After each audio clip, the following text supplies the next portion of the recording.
Assalamualaikum warahmatullahi wabarakatuh.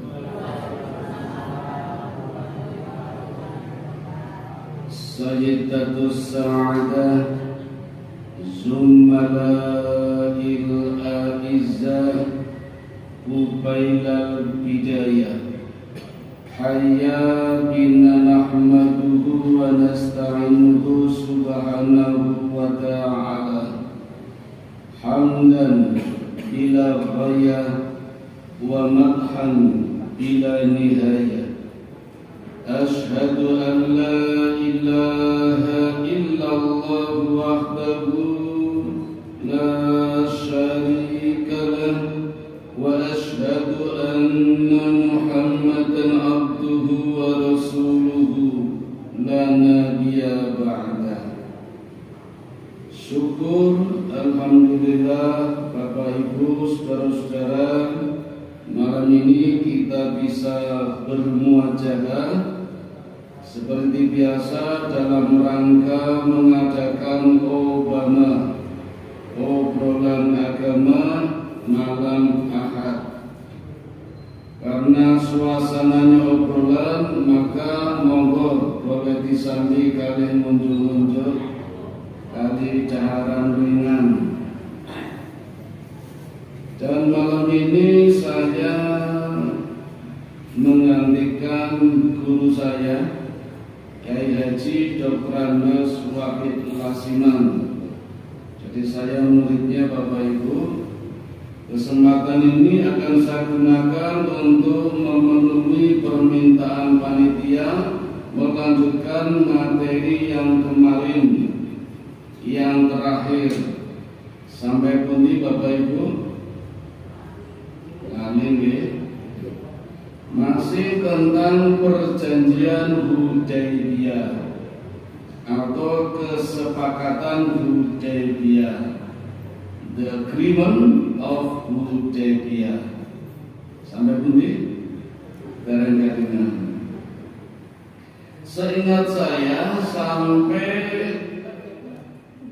tokoh-tokoh Quraisy mengirimkan dutannya untuk menanyakan kejelasannya kepada Nabi Muhammad beserta rombongannya niko ajeng umroh nopo perang. Itu ngirim 5 dutanya, mulai dari Hujail, Makros, Hules, Urwah bin Mas'ud, dan yang kelima 40 tentara terbaiknya untuk menculik salah satu sahabat Nabi, kemudian dipukulinya agar mengaku kalau Nabi Muhammad beserta rombongannya akan umroh atau perang. Tapi ternyata 40 tentara terbaiknya justru menjadi tawanan, ditangkap oleh Umar bin Khattab sendirian, tidak bawa senjata, hanya pakai baju ihram, bisa menangkap 40 tentara terbaik orang-orang Quraisy menjadi tawanannya, terus dipajang di depan perkemahan, dirantai. Oleh Nabi dibebaskan, dikembalikan kepada Mekah. Maka di sini sebenarnya sudah jelas kalau Nabi tidak ingin perang. Kalau ingin perang mesti dibunuh semua, dibebaskan. Sebegitu ragunya orang-orang Quraisy, akhirnya gantian Nabi juga mengirimkan dutannya. Awalnya yang diberi tugas adalah Umar bin Khattab, tetapi Umar memberikan usulan bagaimana kalau dikirim orang yang satu suku dengan Abu Sofyan, karena Abu Sofyan ketika itu menjadi pemimpin Mekah. Siapa yang satu suku? Yang satu suku namanya suku Umayyah adalah Utsman bin Affan. Umar tidak membantah, cuma memberikan usulan. Kalaupun Nabi menyuruh Umar tetap berangkat, cuma resikonya perang. Karena Umar orangnya emosional, perang. usulannya diterima, berangkatlah Utsman bin Affan menemui Abu Sofyan. Karena satu suku, Utsman diterima dengan baik, bahkan diperintahkan umrah. Ya Utsman, kalau umrah silakan, kamu aman. Apa kata Utsman? Demi Allah, saya tidak akan umrah kalau Nabi belum umrah. Mau apa? Saya datang ke sini baik-baik minta izin agar kami bisa umrah, tidak perang. Saya jamin tidak ada perang. Kata Abu Sofyan, kami pertimbangkan. Sekarang kamu tunggu di sini dulu dan jangan keluar dari Mekah sebelum kami putuskan. Jadi musyawarah dulu Abu Sofyan dengan tokoh-tokoh negarawan Mekah. Sementara Utsman bin Affan menunggu jawabannya. Ternyata lama nggak dijawab-jawab dan Nabi menunggu di luar. Suasananya senyap, nggak ada kabar, nggak ada berita. Jangan-jangan Utsman dibunuh. Kalau mau ngirim utusan lagi nanti ditahan lagi. Jadi Nabi menunggu kapan Utsman bin Affan keluar dari Mekah memberikan jawabannya boleh umrah apa tidak. Karena ditunggu lama tidak ada jawaban, akhirnya Nabi mengumpulkan seluruh rombongannya. Satu-satu maju dipanggil terus dibaiat. Dibaiat di bawah pohon yang rindang, namanya pohon Ridwan. Kalau panjenengan sekarang tidak haji Pak Bu, di sana sudah ada masjid namanya Masjid Ar-Ridwan. Itu dulu tempat dijadikannya baiat, namanya Baiatul Ridwan, Baiatul Ridwan, Baitul Ridwan, Baiat Ridwan. Jadi kesepakatan Ridwan. Ridwan artinya ridho kepada Allah dan Muhammad sebagai Rasulullah. Ini satu persatu dibaiat, mengulurkan tangannya salaman sama Nabi. Nabi membaiat satu persatu. Dan orang yang pertama kali dibaiat namanya Abu Sunan Ar-Rusdi. Orang yang pertama kali dibaiat. Semuanya dibaiat. Bismillahirrahmanirrahim. Demi Allah, saya berjanji, saya berbaiat akan menegakkan agama Islam, menegakkan agama Allah beserta Rasulullah sampai titik darah penghabisan dengan harta jiwa raga. Semuanya dibayar kecuali 3 orang. Satu, Nabi Muhammad kan yang membaiat, jadi tidak dibayar malah membaiat. Yang kedua Utsman bin Affan kan lagi ditahan di Mekah.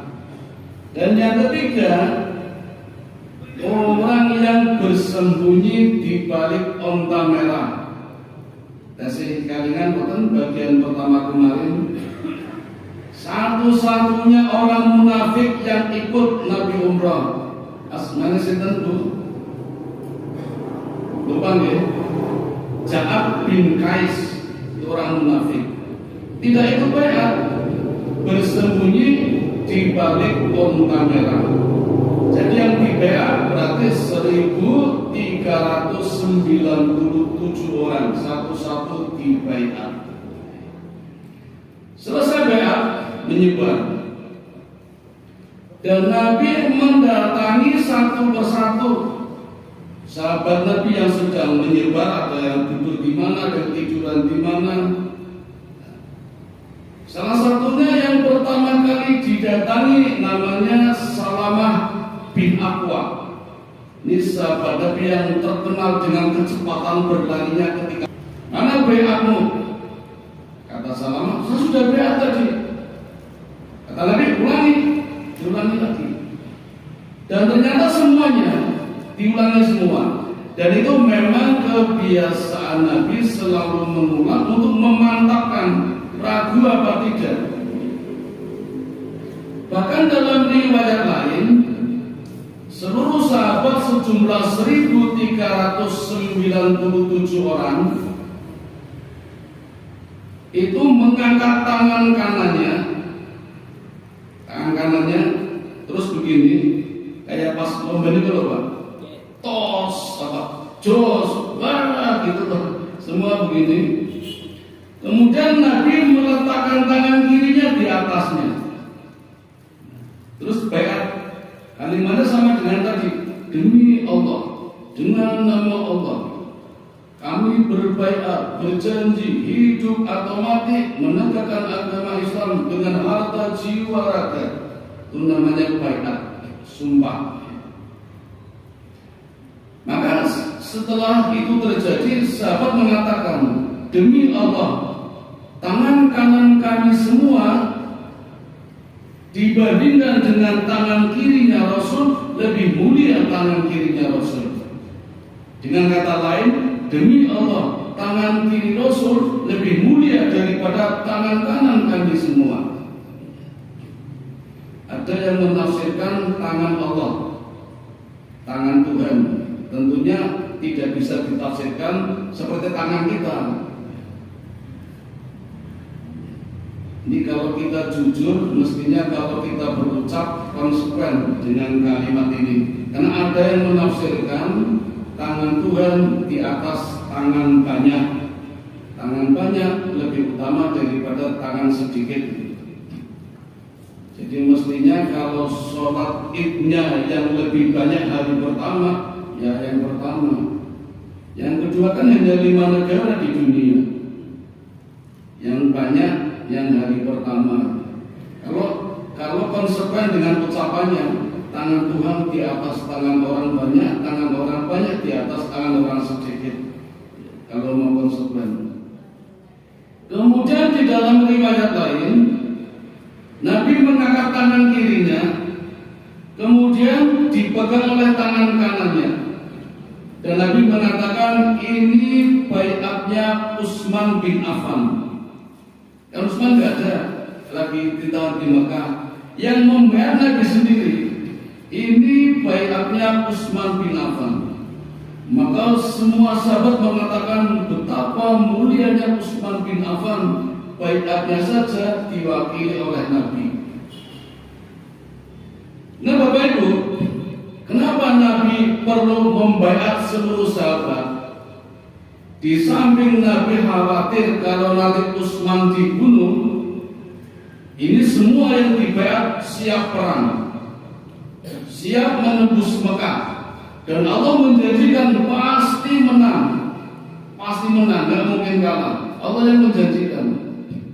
Nah ketika berbaiat kan suaranya bergemuruh, sampai Mekah itu terdengar, sehingga Mekah gemetar. Ada apa ini? Nabi Muhammad berbaiat dengan pasukannya, dengan rombongannya. Yang kedua, Nabi perlu membaiat karena ada informasi yang sangat penting yang akan disampaikan kepada para sahabat. Informasi apa? Setelah baiat selesai, Nabi mengatakan, seluruh yang hadir di sini di bawah pohon Ridwan tidak akan masuk neraka, masuk surga semua. Coba Bapak Ibu, andaikan sekarang ada orang seperti itu, presiden misalnya, seluruh rakyat Indonesia tidak yang masuk neraka, semuanya surga. Wah senang banget itu. Itu mengatakan Nabi Muhammad. Setelah baiat diucapkan, Nabi mengatakan, hari ini yang hadir di sini semuanya tidak ada yang masuk surga, tidak ada yang masuk neraka, semuanya masuk surga kecuali satu orang yang bersembunyi di balik onta merah. Siapa Pak? Ja'ad bin Qais, orang munafik. Karena tidak ikut baiat. Jadi Ja'ad ya kaget, kok orang aku asalnya nggak mau baiat, orang munafik. Dan ada satu kabar lagi yang sangat menggembirakan. Setelah ini ada informasi penting, yaitu perintah berjihad di negeri Khaybar. dan dipastikan umat Islam menang, menembus Khaybar dan membawa seluruh rampasan perang sejumlah 18 saham. Untuk 300 jamaah yang menggunakan kuda 2 bagian, sedangkan yang jalan kaki 1 bagian. Semuanya mendapat. Sudah dijamin masuk surga, tidak masuk neraka, menang di perang Khaybar. Padahal belum terjadi perang, tapi Allah mengabarkan besok yang hadir di sini, yang berangkat perang ke Khaybar, yang tidak hadir tidak boleh ikut, dan pasti menang, lalu mendapat harta rampasan perang. Wah, itu kalau dibagi kaya mendadak semua, Pak. Itu informasi yang penting itu. Karena baiatnya bergemuruh, orang Mekah dengar. Nah, kemudian orang Mekah mengirim satu utusan lagi namanya Suhail bin Amr. Begitu Suhail bin Amr keluar dari Mekah, Nabi mengatakan, kalau bahasa kita, barakallah, mudah-mudahan Allah memberkati dan ada jalan perdamaian. Karena nggak jadi perang, mungkin karena mereka takut melihat Nabi berbaiat, suaranya bergemuruh, maka mengirimkan jutanya namanya Suhail bin Amr. Maka bertemulah di dalam satu tenda, satu perkemahan, Suhail bin Amr dengan ditemani satu orang rekannya bernama Makras. Tapi Bapak Ibu, sampai kondisi demikian pun orang Mekah tetap menunjukkan kesombongannya, Pak. Padahal di dalam tenda perjanjian Hudaybiyah orang Mekah hanya 2 orang, Suhail bin Amr dan Makras. Sedangkan dari kalangan Muslim ada 8. Nabi Muhammad, Abu Bakar As-Siddiq, Umar bin Khattab, Utsman bin Affan, Ali bin Abi Thalib, Abdurrahman bin Auf, Sa'ad bin Abi Waqqas, dan satu lagi istri Nabi yang namanya Ummu Salamah. Kebetulan ikut. Di tenda perjanjian Muslimnya 8, kafirnya 2. Allah sudah menjanjikan andai saja perang pasti menang, tidak akan kalah. Tetapi Allah tidak mengizinkan perang dan Nabi Muhammad terima ngalah. 8 orang mengalah bukan berarti kalah, Pak. Tapi 2 orang kafir ini tidak tahu, maka dengan kesombongannya menunjukkan keangkuhannya. Ketika disebutkan poin-poin perjanjiannya, dengan angkuhnya 2 orang ini mendikte Nabi Muhammad begini. Saya sebutkan poin-poin perjanjian yang harus disepakati oleh Nabi Muhammad yang membuat orang Mekah. Poin pertama, umat Islam tahun ini batal umrah, jadi harus pulang ke Madinah. Poin kedua, umat Islam boleh umrah tahun depan. Tahun depan berarti bisa entah kapan, yang penting tahun depan. Poin ketiga, kalau tahun depan umrah hanya diperbolehkan 3 hari, tidak boleh lebih. Dan hanya umrah, tidak boleh dagang, tidak boleh studi, tidak boleh wisata, apalagi perang. Hanya umrah 3 hari. Poin yang keempat, tidak boleh membawa senjata. Peralatan perang tidak boleh. Hanya boleh membawa beberapa pedang saja, dan pedangnya harus disarungkan. Ada sarungnya, Pak, dan dikalungkan di leher onta atau kuda kendaraan tunggangannya, bukan diselempangkan di pundak kanan. Jadi untuk menunjukkan bahwa umrohnya benar-benar umroh, tidak perang. Ini poin keberapa, Pak? 4 ya. Poin kelima, kalau membawa hadyu hewan kurban disembelih tidak perlu diberikan kepada orang-orang Mekah. Orang-orang Mekah tidak akan menerima hadyu, silakan diberikan kepada orang lain. 5 ya. Poin ke-6, kedua pihak boleh menjalin kerjasama dengan suku manapun. Makanya di perjanjian ini ada 2 suku. Ada satu suku yang memihak Nabi, namanya suku Khuza'ah. Yang satu lagi suku memihak Mekah, namanya suku Bakr. Kebetulan suku Khuza'ah dan Bakr itu sering tempur Pak, sering tarung. Ini hadir di perjanjian.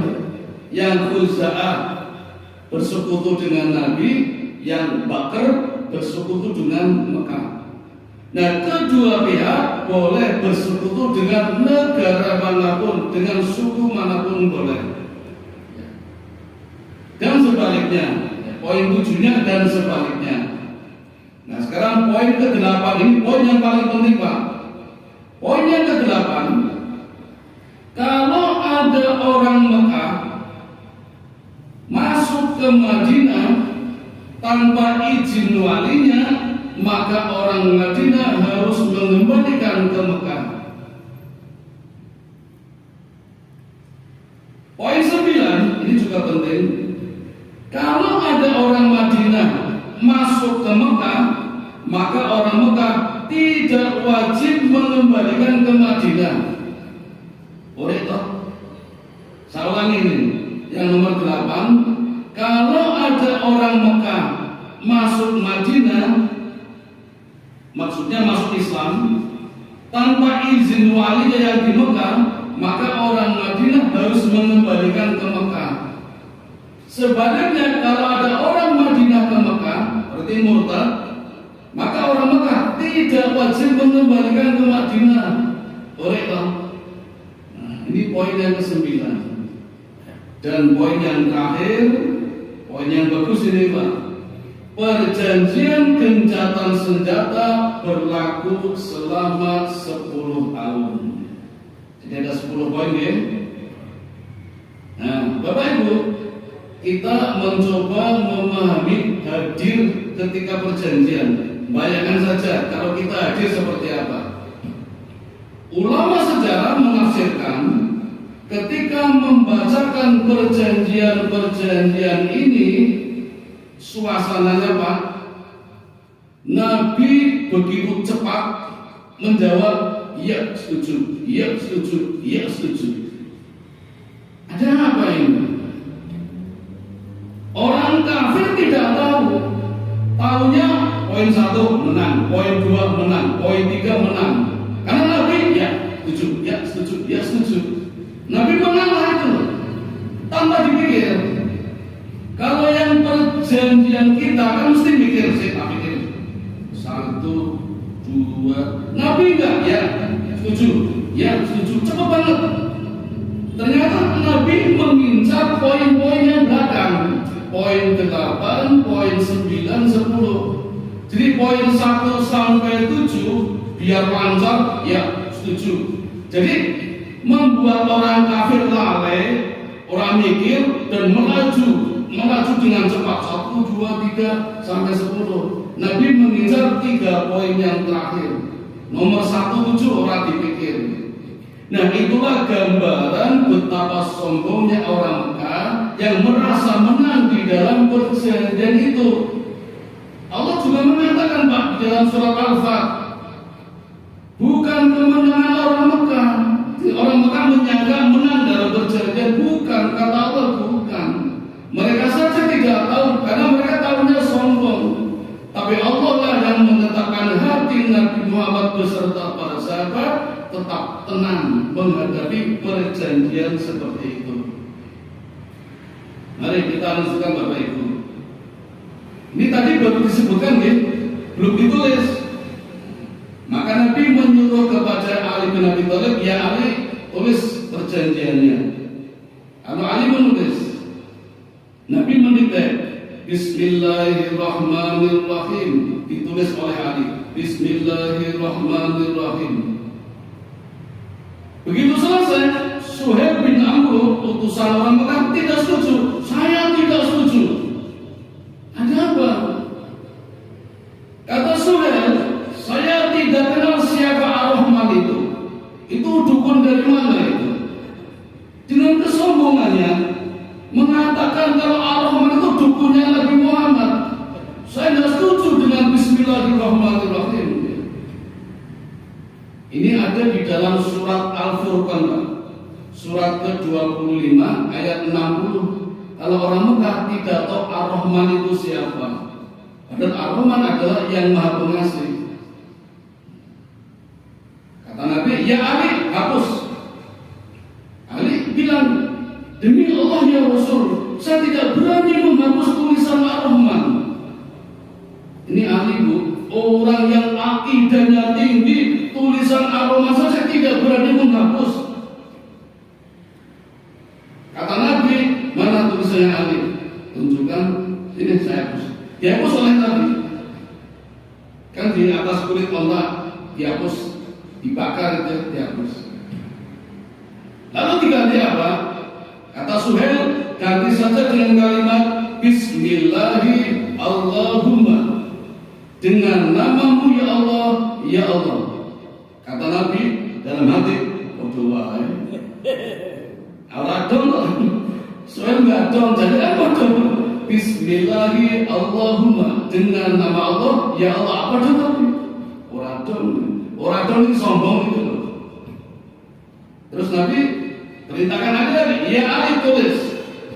Perjanjian ini disepakati oleh Muhammad Rasulullah dan Suhail bin Amr.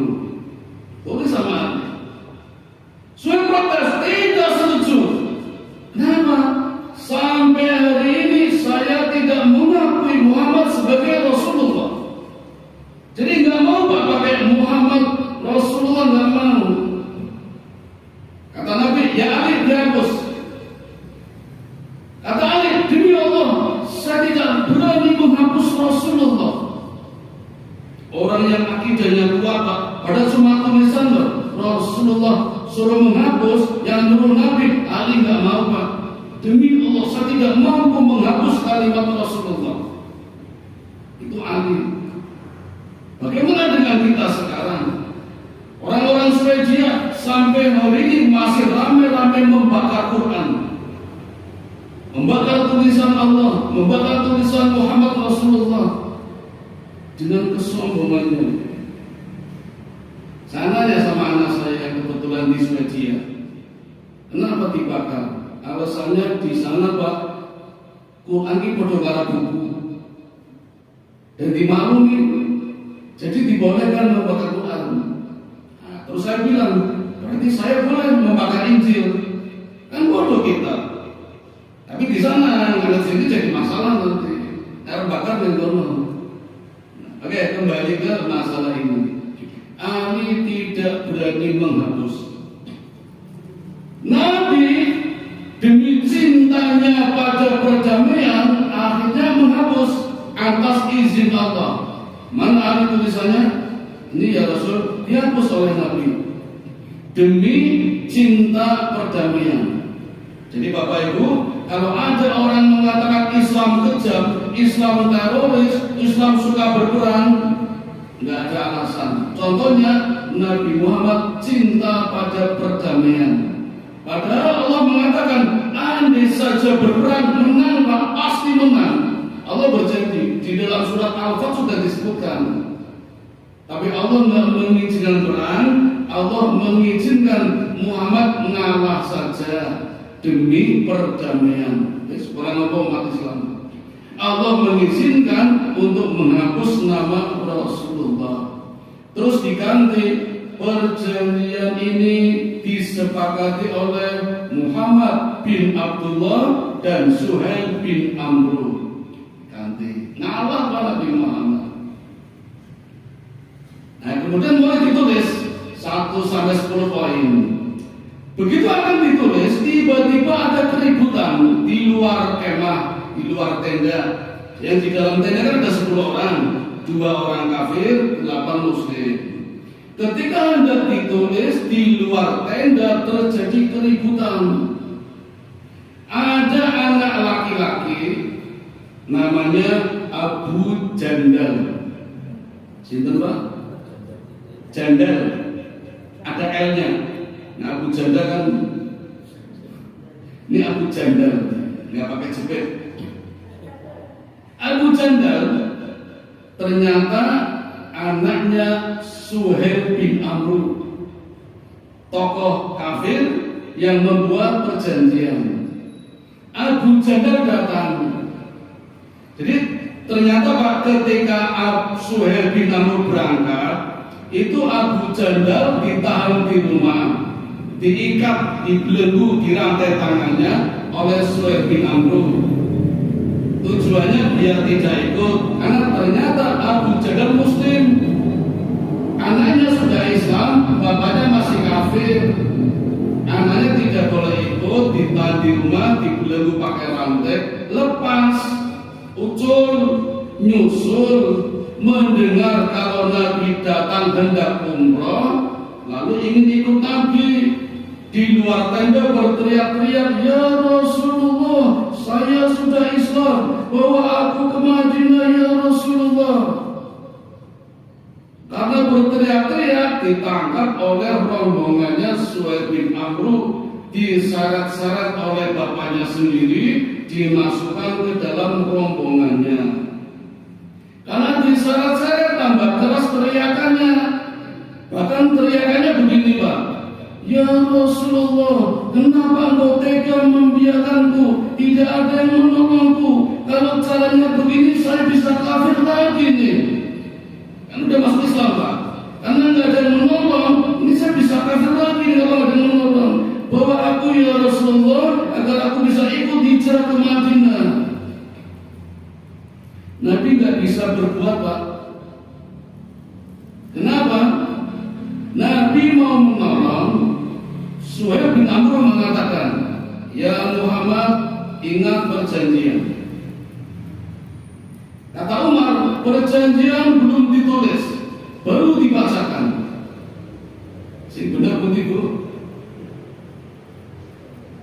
Ternyata Pak, tradisi orang Arab, orang Islam sebenarnya, termasuk kita, walaupun belum ditulis, sudah diucapkan, sudah sah menjadi perjanjian.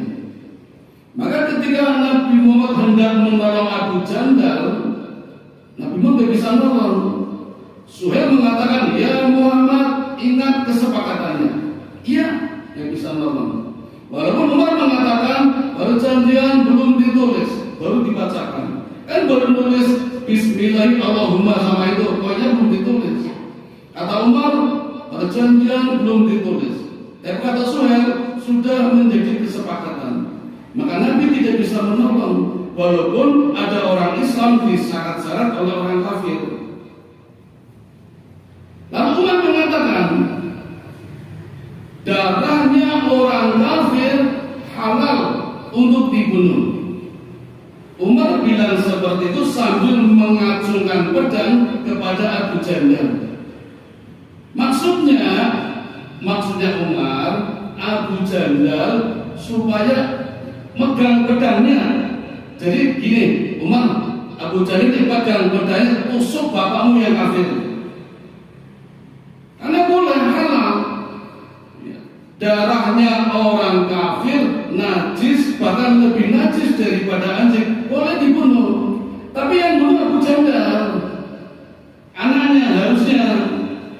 Kan Umar tidak boleh, karena sudah terikat kesepakatan. Nabi Muhammad juga tidak boleh, sudah terikat perjanjian. Yang boleh bunuh Abu Jandal, karena Abu Jandal nggak terikat perjanjian, karena baru datang, kan nggak tahu kalau ada perjanjian, karena baru datang. Maka Umar bilang, ini tangkap pedangnya, tusukkan ke bapakmu. Tapi Abu Jandal nggak paham gitu. Umar cuma bilang, darahnya orang kafir najis, bahkan lebih najis daripada anjing, pakai pedang. Nah, karena Abu Jandal nggak paham, jadi dia nggak tahu. Nih kalau paham, pedangnya diminta ditusukkan ke bapaknya, tapi nggak paham gitu. Akhirnya yang terjadi ya Abu Jahal tetap diseret-seret ke rombongannya Suhail, ditahan lagi di rumahnya. Itu suasana Bapak Ibu terjadinya perjanjian Hudaybiyah. Melihat 10 poin, ditambah lagi keangkuhannya orang-orang Mekah, seolah-olah orang-orang Mekah menang. Dan para sahabat Nabi memaklumi kalau umrohnya batal, harus segera pulang. Nabi menerimanya. Tapi Umar bilang, ya Rasulullah, mumpung Suhail bin Amr belum pulang, masih menunggu, kan masih nungguin sampai rombongan Nabi Muhammad pulang ke Madinah. Kata Umar, mumpung Suhail belum pulang, Umar bilang kepada Nabi, kita perang saja yuk, bisa perang ini. Ya Rasul, bukankah kita pada posisi yang benar? Benar. Bukankah orang Mekah pada posisi yang salah? Iya. Kita perang ya Rasul. Umar tidak perang itu. Kata Nabi, Allah belum mengizinkan. Lalu Umar mendekati Abu Bakar. Ya Abu Bakar, bukankah kita pada posisi yang benar? Benar. Bukankah mereka pada posisi yang salah? Iya. Kita perang saja ya. Tidak perang. Yang dijak Abu Bakar. Apa kata Abu Bakar? Ya Umar, ini Rasulullah. Di mana beliau menampakkan telapak kakinya, disitulah kebenaran. Allah selalu ada. Jangan membantah. Kita nurut saja. Baru Umar tegur setelah dinasihati oleh Abu Bakar. Akan Nabi mengatakan kepada semua rombongannya, mari kita pulang. Pulang ke Madinah, lepas baju ihram kalian semuanya, ganti baju biasa. Apa yang terjadi Bapak Ibu? Semua rombongannya tidak ada yang mau bangun, duduk semua. Suruh ganti baju, nggak mau. Ini bukan membantah Pak, tetapi ternyata rombongannya Nabi Muhammad masih berharap akan turun ayat tentang jihad perang. Jadi nggak mau pulang, pengennya perang. Ribon Bapak Ibu, kalau yang ditawari jenengan umroh sampai di Mekah ditolak suruh pulang, dengan pulang atau perang? Jawab. Sahabat Nabi suruh pulang nggak mau, pengennya perang. Tapi Allah tidak mengizinkan. Nabi memerintahkan ganti baju, nggak ada yang mau. Bukannya membantah, ini pengen perang. Tapi Allah nggak mengizinkan.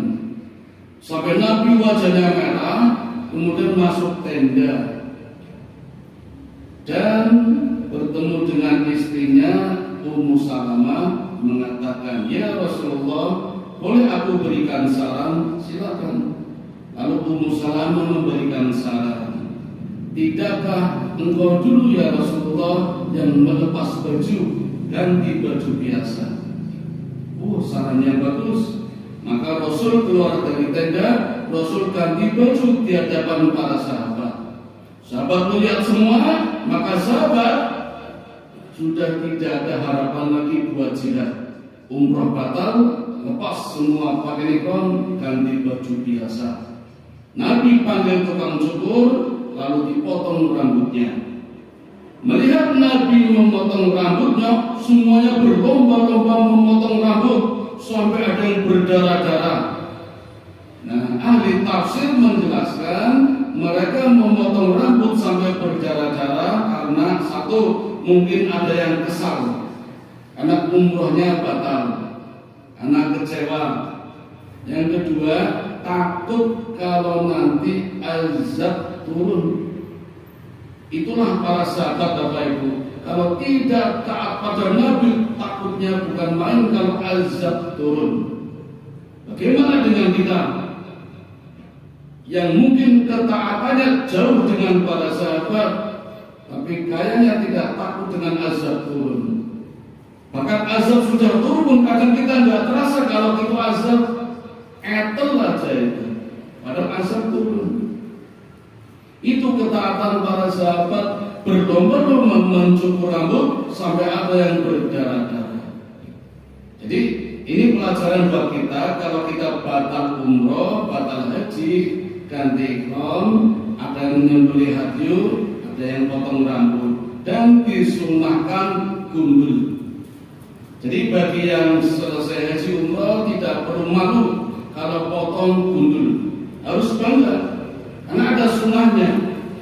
Itu baru berkorban rambut. Suatu saat Allah minta korban darah, harus kita serahkan kepada Allah. Kan semuanya titipan itu.